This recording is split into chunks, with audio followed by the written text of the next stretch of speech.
Assalamualaikum warahmatullahi wabarakatuh.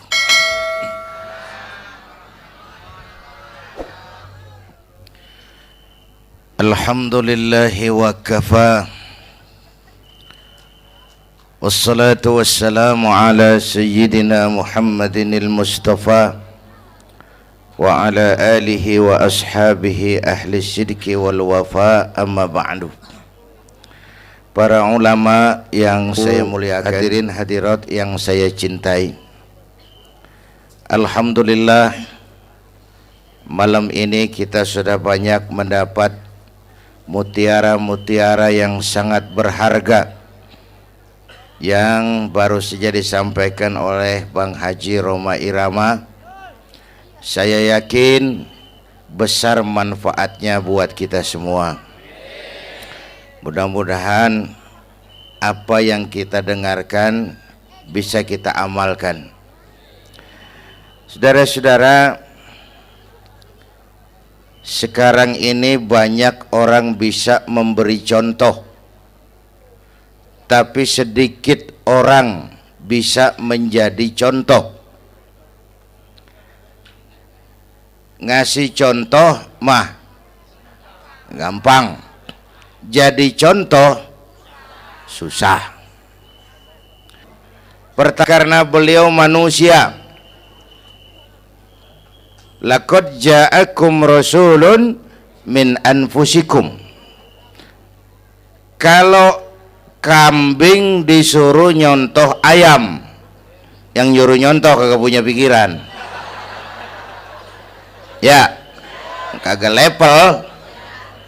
Kambing mah nyontohnya kambing, kebo nyontohnya orang, nyontohnya orang. Makanya Nabi kita orang, bukan malaikat, bukan jin, bukan dewa, manusia.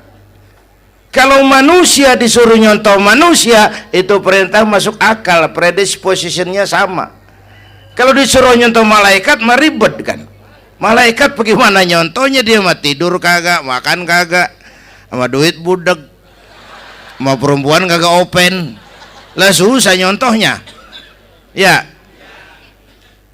Superman tuh biar hebat nggak bisa dicontoh Superman, bagaimana terbangnya? Lagian pakai celana dalam di luar, Pan. Nggak bisa dicontoh Superman mah. Nabi kita manusia utuh, cuman sungguh pun manusia, kualitasnya beda. Ini namanya basyarun la kal basyari. Manusia memang, tapi jangan samain, bobot bibitnya beda. Contoh, kita nih manusia, kita tidur. Nabi kita manusia, beliau tidur. Tidur Nabi, tidur mata doang, hatinya nggak pernah tidur. Tuh bedanya sama kita tuh. Tidur kita keblek, asal tidur habis-habisan. Lagi kita manusia, kita keringetan. Nabi kita manusia, keringetan. Keringet Nabi harum wangi, bau minyak kasturi, zaman belum ada parfum. Keringet kita udah rasain aja masing-masing dah, jangan pakai dikebet udah.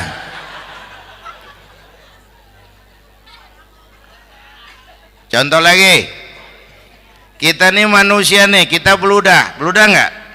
Nabi kita manusia, beliau juga beludah. Ludah Nabi obat, ludah Nabi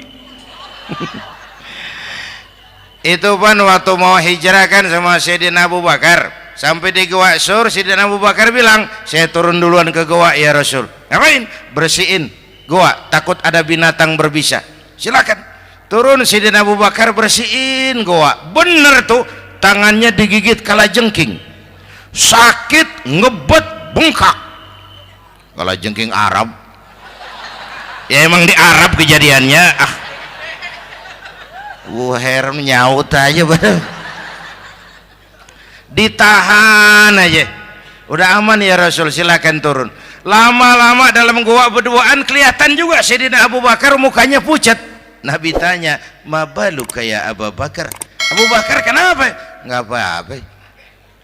Berat meninggalkan Mekah? Enggak. Malas hijrah ke Madinah? Enggak. Takut diubur-ubur Quraisy? Orang kata enggak, itu mah enggak. Lah kenapa muka kamu pucat? Tangan digigit kalajengking. Ngapa nggak ngomong dari tadi? Saya nggak mau nyusahin Tuhan ya Rasul, biar saya tahan, asal jangan nyusahin Tuhan. Ah, jangan begitu kau. Sini tanganmu, diambil sama baginda Nabi. Bismillahirrahmanirrahim. Cuh, diludahin, ringkes, sembuh saat itu juga. Ludah Nabi. Pengen tahu kita yang ludahin, bengkak campur koreng.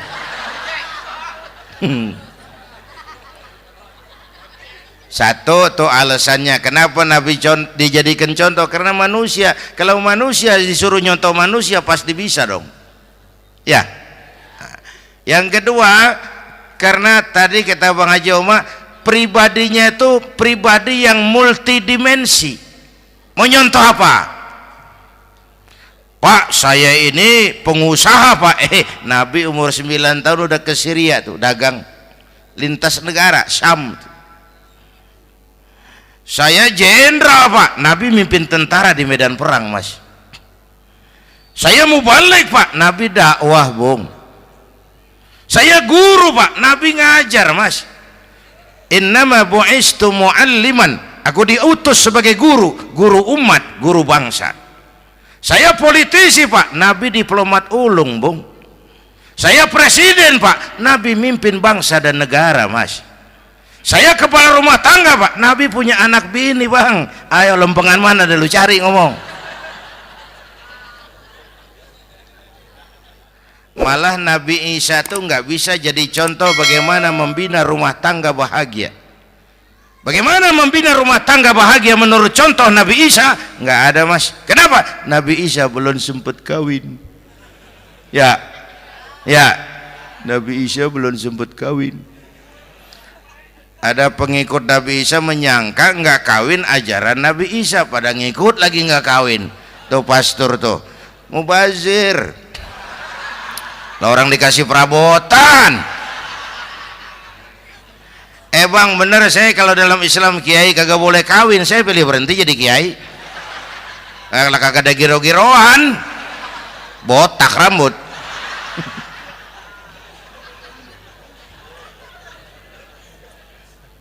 Makanya Bang Haji Oma cerita poligami saya girang banget tadi. Bukan yang ngomong ahlinya soalnya.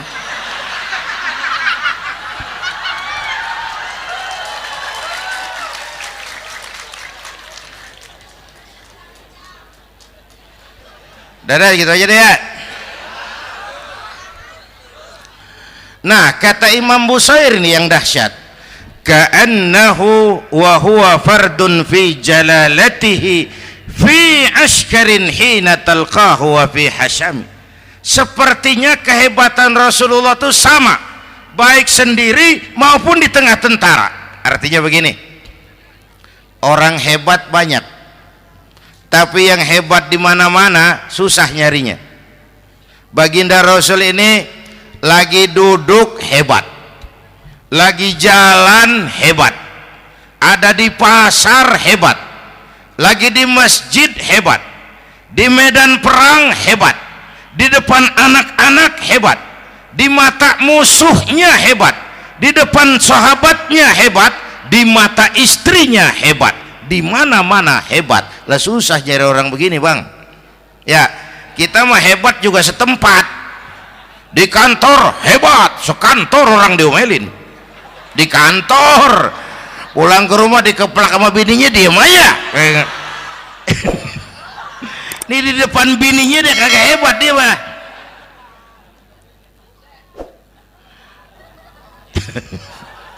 Oke, lalu kalau begitu soalnya apa yang mau kita contoh? Saya sampaikan 3 aja. Pertama, Nabi kita ini tokoh yang sejak kecil udah ditempa kesusahan. Bu, tadi kata Bang Haji, Islam mengangkat derajat kaum perempuan. karena perempuan banyak melahirkan orang besar. Lihat Sayyidah Aminah, ibunda baginda Nabi, melahirkan anak pertama tanpa didampingi suami. Meninggal suaminya, sedih hatinya, remuk perasaannya, tapi tegar jiwanya. Dilahirkannya bayi bernama Muhammad, diasuhnya penuh kasih sayang, diantarnya menjadi orang besar dan memang dibesarkan oleh Allah. Itu contoh tuh Bu.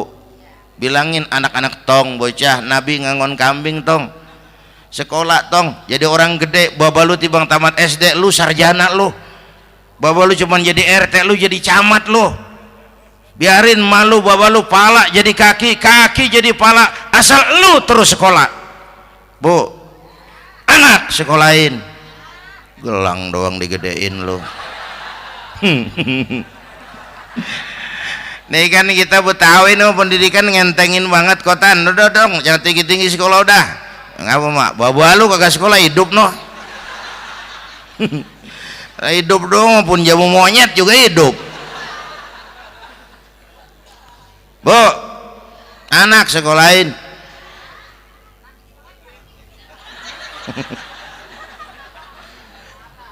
Mahatma Gandhi, kecilnya begeng, ceking, cacingan, leatim.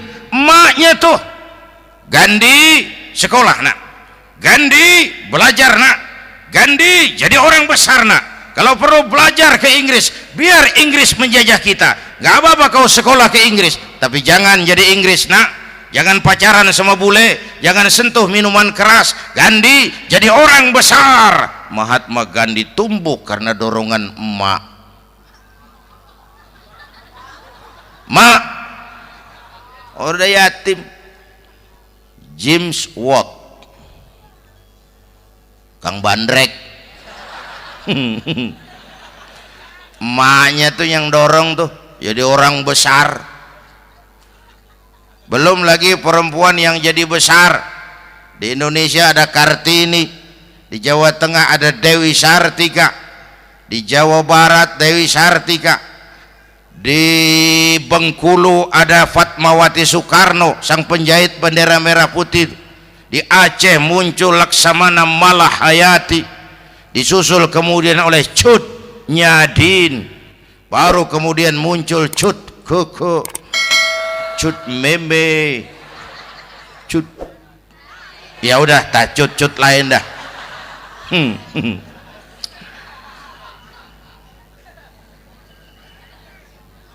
Nabi ke remajanya nggak dikolokin, tegar, tahan bantingan, nggak cengeng. Begini bang, kalau bahasa kita nih, bahasa Betawi nih, orang mah bang kalau udah biasa susah, ketemu susah nggak kaget udah. Ya, ya, ya kita Betawi kan mah susah udah nukangin. Susah mulu. Saya santri nih biasa makan kangkung, datang ke rumah temen dikasih kangkung, makanan gue ini mat, dikasih daging ayam lah nambah, emang apa? Orang mah kalau biasa susah enak, nggak kagetan. Saya santri biasa tidur di masjid, disuruh nginep di hotel lah pules nggak? Tapi yang biasa tidur di hotel suruh nginep di masjid encok. Makanya kemarin tuh waktu menteri-menteri baru dilantik tuh saya ngarepin tuh, mudah-mudahan nih menteri ini begitu dilantik bacaannya nawaitu sauma godin. Lu pada niat puasa dulu dah, entaran. Puasa kan bukan kagak boleh, nunda doang, nunda puasa mah. Tempe boleh maghrib, tahu boleh maghrib, air kelapa boleh maghrib. Lu menteri pada mau naik mobil mewah boleh, ntar kalau ekonomi udah mendingan, rakyat udah pada legaan napasnya. Ya, ya. Sebab apa? Itu duit buat mobil para menteri kan duit negara. Duit negara kan duit rakyat. Duit rakyat kan duit gue juga, itu ada di situ. Gue bayar pajak. Sayangnya kebanyakan pejabat kita asal dilantik aja bacaannya Allahumma lakasumtu, niat buka puasa. Orang buka puasa kan kemaruk, apa jadi gares? Ya. Bu, bu, jadi benar Islam mengangkat harkat, derajat, martabat kaum perempuan. Kata Bang Haji Umar tadi, dengar nggak tuh? Waktu Nabi ditanya, ya Rasul, siapa yang paling harus saya taati di dunia? Ibumu. Setelah itu, ibumu. Setelah itu, ibumu. Setelah itu, bapakmu. Ibu 3 kali disebut, bapak. Coba pikirin, ibu 3, bapak 1. 1 bapak. Ini bagaimana ngitungnya, jadi kerok begini nih ngitung nih.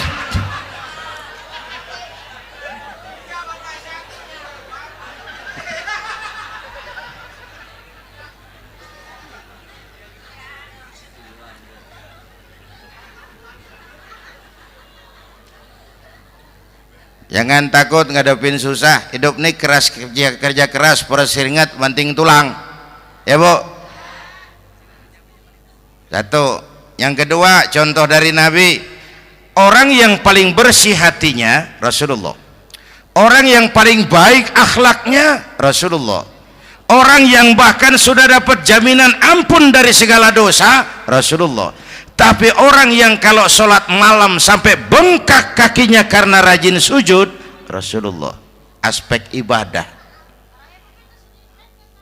apaan?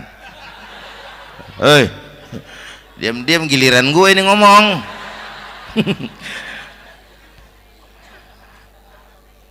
Lo ngomong lagi udah gue pulang. Canda neng. Udah gantian ya. Ya. Apaan urusan? Orang yang dosanya udah dapat jaminan ampun, kalau sholat malam bengkak kakinya karena rajin sujud. Saya tahu di sini juga banyak yang kakinya bengkak. Semurat. Oke. Kira-kira 3 minggu yang lalu saya menghadiri haul akbar Syekh Maulana Malik Ibrahim di Gresik, haul ke-609. Dari situ saya ke Surabaya ikut zikir sama keluarga besar Tarbiyatul Qulub.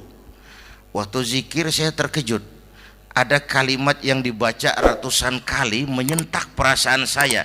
Kalimatnya sederhana, kita hafalah, yaitu kalimat ana Abdullah.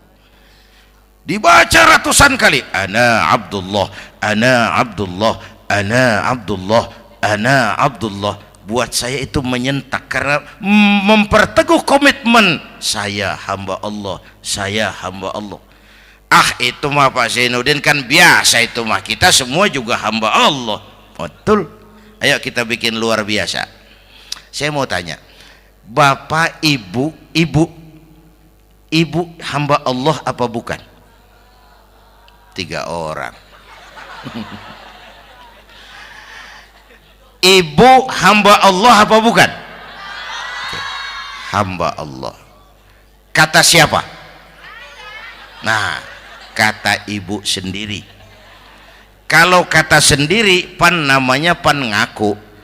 Ya, orang ngaku mah boleh dong, tiba ngaku, namanya juga ngaku. Cuman diakuin apa enggak, kita pan belum tahu. Ngaku mah murah, diakuin mahal. Ya, yang gampang dah. Ibu kenal sama Presiden SBY? Kenal. Presiden SBY kenal sama ibu? Lo ngaku, lo ngaku.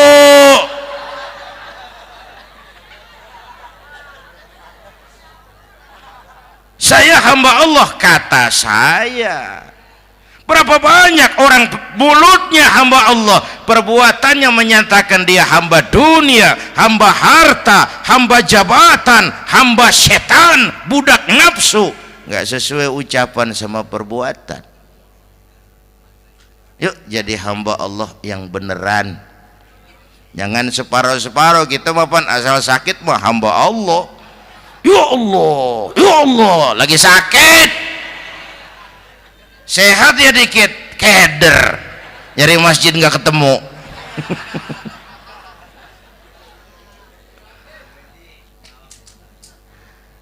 Apalagi kata Bang Haji tadi nih, kita nih kan zaman entertain nih, orang pada pintar bikin bungkusan sekarang Bang, ya abad entertain, orang pada bangun pencitraan.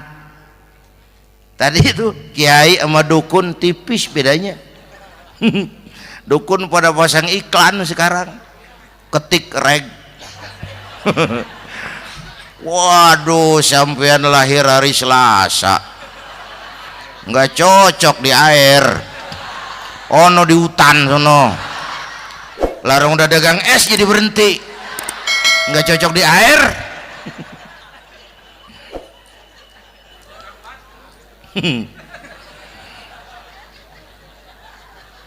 Bu, di zaman ini siapa pakai apa, siapa mau jadi apa kagak urus nih. Bapak Ibu hadirin yang saya hormati, dan masyarakat kita ini kayak daun kering. Tahu daun kering?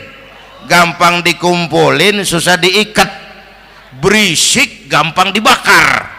Tuh daun kering.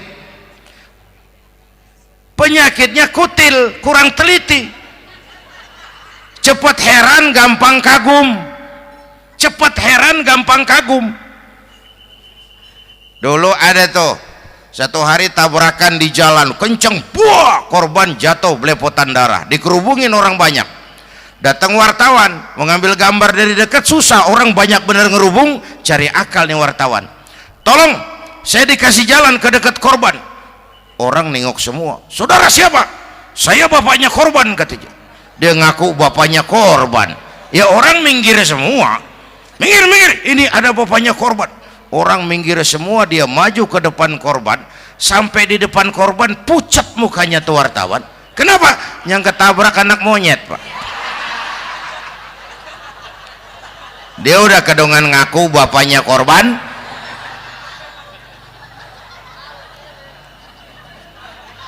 Bu, ini cerita pendek tapi pesannya lumayan nih. Kalau belum kenal bener mah jangan buru-buru ngakuin, ya. Dia kagak tahu yang ketabrak siapa, main ngakuin aja saya bapaknya korban. Lu makan lu jadi bapak monyet sono lu. Makanya jagain kampung kita nih, jangan kemasukan yang aneh-aneh ya. Nabi palsu, aliran aneh, ya ini bid'ah, itu bid'ah kuno yang kayak begitu. Capek kita ngurusin begitu, udah kelewatan ya. Yang tahlil mah terusin, yang kagak suka nggak apa-apa, cuman jangan ngomelin yang tahlil. Orang tahlil juga pakai dalil. Yang mabok masih banyak, yang tahlil diomelin. Kita nih kayak kurang kerjaan, akhirnya rame turu-turu kita. Padahal yang harus kita kembangkan kan rukun antar umat seagama, rukun antar umat beragama, rukun antar umat beragama dengan pemerintah, kata Bang Haji Omar tadi. Rukun antar umat seagama, turu-turu kita muslim nih kudu rukun. Beda pendapat boleh, marahan jangan, ya tangan kanan sama tangan kiri juga beda, cuman rukun. Asal kiri gatal nih, kanan kagak diundang, dia mau datang aja nggak rukin. Nggak ada kiri gatal kanan ngomel, lu garuk aja sendiri, nggak, dia mah akur ya Bu.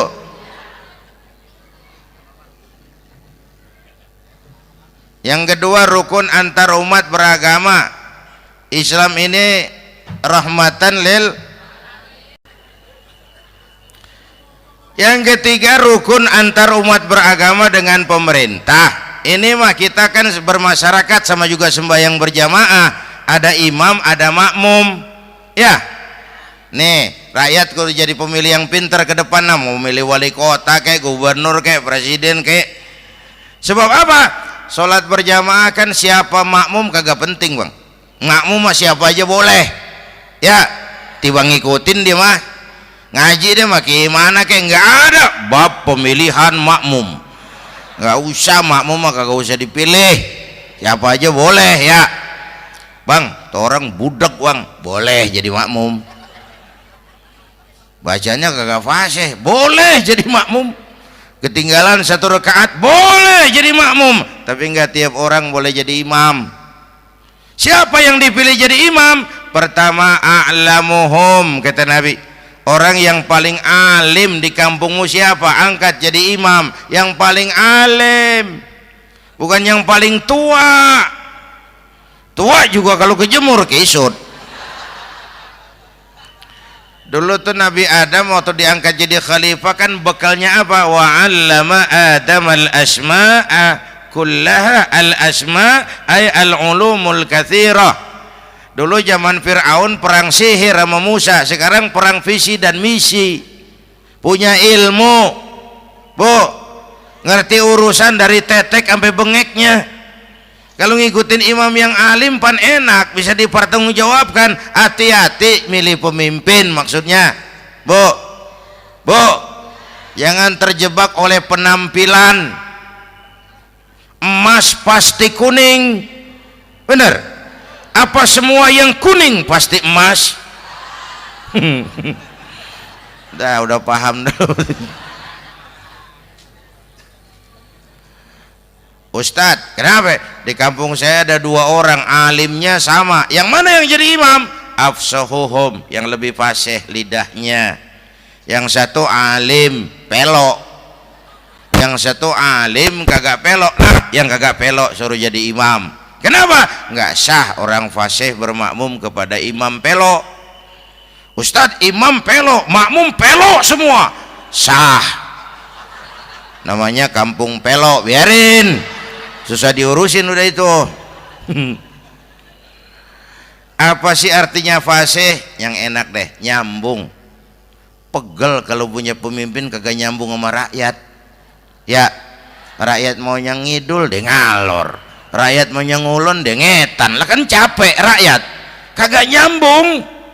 Makanya kalau jadi imam pesan Nabi, idza amma ahadukumun nas falyukhaffif. Kalau kamu jadi imam, ringankan sholat kamu. Itu makmum nggak sama kekuatannya. Jangan panjang-panjang kalau jadi imam, kudu tahu keadaan makmum. Tuh makmum ada yang udah tua renta, diri aja udah gemeter. Ada yang punya darah tinggi, kalau sujud kelamaan palanya ngebet. Ada yang udah janji tuh makmum habis sembahyang mau terima duit. Kalau imam kelamaan, kalau saudan makmum. Ya, nyambung. Jangan udah diangkat jadi imam saenake dhewe. Salat Isya berjamaah, rakaat pertama selesai Fatihah Yasin. Makmum ikut mengikut, cuman bari ngancem. Besok gua tawiatin balik lagi udah. Kagak nyambung. Kalau nggak nyambung tuh capek, Bu. Jangan tersenyum kepada orang buta, jangan berbisik kepada orang tuli. Kagak nyambung. Orang buta diajak senyum, bagus sih maksudnya, cuman kan rada mubazir. Orang kagak paham. Cari pemimpin yang nyambung. Kalau memang masyarakatnya suka tahlil, cari pemimpin yang suka tahlil. Rakyatnya suka maulid, cari pemimpin yang suka maulid, supaya nyambung, kagak pegel kita.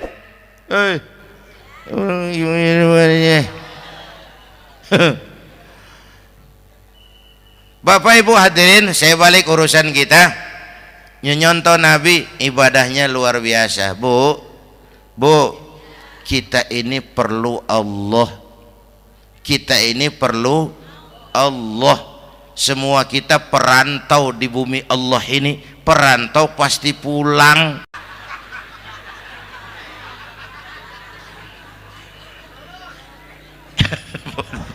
Bolot. Bodoh kalau ada perantau, dia sadar dia perantau tapi nggak pernah mikirin pulang. Lebih bodoh lagi mikirin pulang tapi nggak nyiapin bekal. Yang tadi Bang Haji Omah udah bilang tuh, muda mati. Ya, kadang-kadang engkongnya seger banget, cucunya mati. Ya, perantau mah mesti pulang. Sini mah kita ngendon doang, ngendon taran.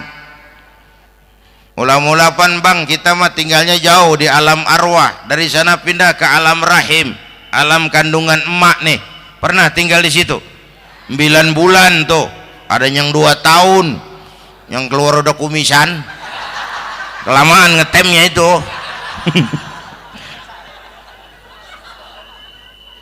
Dari sisi ini mau pantas ibumu, bapakmu, karena alam rahim fisik dan psikis emak lebih capek dari kita bapak. Kita mah orang laki mah, kita mah pan investor gitu mah, nanam modal doang. Yang ngolah pabrik kan emak tuh, ya mak. Pabrik. Anak-anakku remaja, pemuda yang hadir, masya Allah, emakmu, emakku, emak kita semua nih, dari mulai ngidamin kita udah kita seksa nih emak nih. Dari mulai ngidamin kita udah kita seksa emak nih, muntah nggak urus. Mending ada yang dikeluarin mah enak, lega. Ini kagak ada apa-apanya. Bener mak. Yang dipengenin yang kagak musim, lah kan setengah mati lagi urusan. Tengah malam pengen megang pala kereta, lu jorok bener lu, gue heran.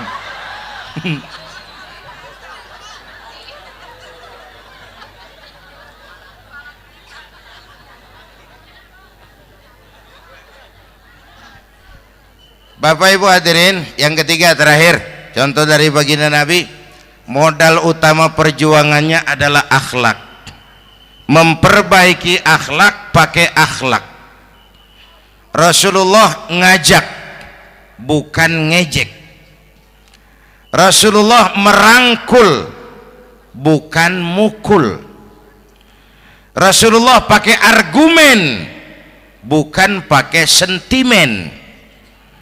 Tujuannya adalah kebenaran, bukan menang-menangan. Prinsip dakwahnya basyiru wala tunafiru, yassiru wala tu'assiru. Gembirakan orang, jangan ditakut-takutin. Mudahkan urusan orang, jangan dibikin sulit. Di masyarakat memang mendingan rakyat rendah berakhlak tinggi daripada pejabat tinggi berakhlak rendah. Dulu tahun 50-an orang kita kalau pergi haji ke Mekah 6 bulan. 6 bulan tuh orang udah pada lupa aja baru pulang. 6 bulan. Yang ada cuman kapal laut, Mekah Madinah onta. Banyak rampok lagi di gurun pasir Baduy itu. Dulu orang tua kita belajar manasik, kalian belajar silat. Sekarang karena kemudahan kemajuan ilmu menciptakan Boeing memotong waktu 5 bulan, orang pergi haji cukup sebulan. Bapak Ibu hadirin yang saya hormati, oleh karena itu menjaga nilai-nilai akhlak itu penting. Kepada siapa kita harus berakhlak? Pertama, kita harus berakhlak kepada Allah. Bagaimana caranya? Jangan menyekutukannya dengan sesuatu pun. Yang kedua, jangan menyembah kecuali hanya kepadanya. Yang kedua, kita harus berakhlak kepada sesama tadi itu. Yang ketiga, kepada lingkungan. Saya dulu masih zaman ada almarhum kakek saya, engkong. Kampung saya banjir, air masuk ke rumah. Saya teriak, "Kong, banjir, Kong." Engkong saya ketawa, "Biarin, bukan salah air." Habis, salah lo. Salah kita bagaimana, Kong? Lah lo tempat air lo tempatin. Yang punya tempat datang ya kagak ngerti, ini tempat gua, ini di sini nggak pada lo, lah banjir. Engkong saya nggak makan bangku sekolahan, tapi wise Pak. Air kan bukan musuh, air kan temen kan kudu punya tempat. Lalu kagak punya tempat, pantas kemana dia ngayap, banjir. Ya, dulu saya remaja ngaji babul istinja, kiai ngajar makruh buang air kecil di tanah berlubang. Saya tanya, kenapa makruh kiai? Pertama, untuk alasan kesehatan. Siapa tahu di lubang yang kamu kencingi ada gas beracun. Kalau tidak kiai, Kalau tidak, maka artinya melindungi binatang yang ada di dalam lubang. Siapa tahu di lubang yang kamu kencingin ada semut sedang rapat membahas laporan Susno Duaji. Apa dosanya lalu mati dikencingin? Ini namanya rahmatan li semut. Saya mau bilang alam sekarang tidak seramah dulu karena kita juga nggak ramah sama alam. Bapak Ibu hadirin yang saya hormati, padahal watak Islam rahmatan lil alamin. Inilah barangkali